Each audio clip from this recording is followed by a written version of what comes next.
उपस्थित अन्य महानुभाव, मेरी माता और बहनें, सर्वप्रथम अपने कीमती समय में से कुछ पल मेरे लिए निकालने के लिए मैं आपका शुक्रिया करता हूं और आप सभी का इस समारोह में मैं स्वागत करता हूं, अभिनंदन करता हूं।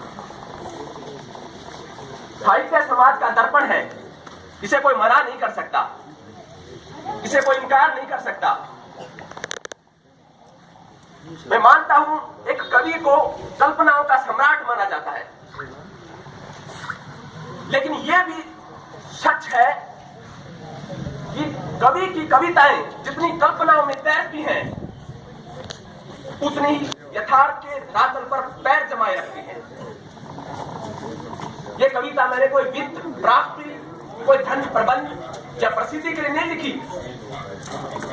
इसका उद्देश्य इस उद्देश्यहीन समाज में फैली हुई दुर्बलताएं, अनेक समस्याएं, बुराइयां, उनको उजागर करने के लिए। इन अनेक समस्याओं ने मेरे हृदय पे प्रतिघात किया है। वो प्रतिघात एक कुंठा के रूप में परिवर्तित हुआ और वो कुंठा कलम के रूप में एक किताब के सामने, आपके सामने है। मैंने कुछ मुख्य समस्याओं को इस किताब में ढाला है, मैं उनके ऊपर थोड़ा प्रकाश डालना चाहूंगा। सर्वप्रथम नारी। प्राचीन समय से नारी को वेदों में भी एक ऊंचा स्थान था, लेकिन सामाजिक संकीर्ण मानसिकता और उसके साथ साथ लिंग विभेदनकारी नीतियों ने नारी को दूसरी पंक्ति में ला खड़ा किया। इन व्यवस्थाओं को हमें बदलना होगा।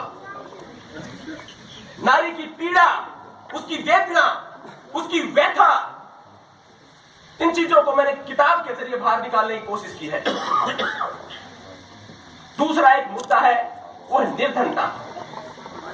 आज ये राष्ट्र दो भागों में बंट गया।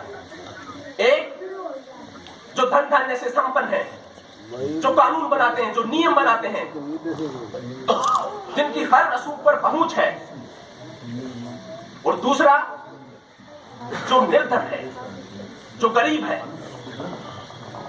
जिसके चेहरे पर 2 जून रोटी कमाने की छटपटाहट देखी जा सकती है, लेकिन आप परिवर्तन की बात नहीं कर सकते। क्यों भाई? क्योंकि आप निर्धन हैं। आप केवल कानून का पालन करिए, आप केवल व्यवस्थाओं को मानिए, आप परिवर्तन की बात न करिए, क्योंकि आप निर्धन हैं। आप उस समाज से, उस तबके से हैं जिसको हाथ उठाने की इजाजत नहीं है। अगर आपको हाथ उठाना है तो केवल वोट के लिए हाथ उठाइए और काम न करिए। और इसके सामाजिक और राजनीतिक नेतृत्व दोषी है। ये समस्याएं हैं जिन्हें हमें आगे लेकर बढ़ना होगा। तीसरा एक महत्वपूर्ण विषय है, वो है राम राज्य।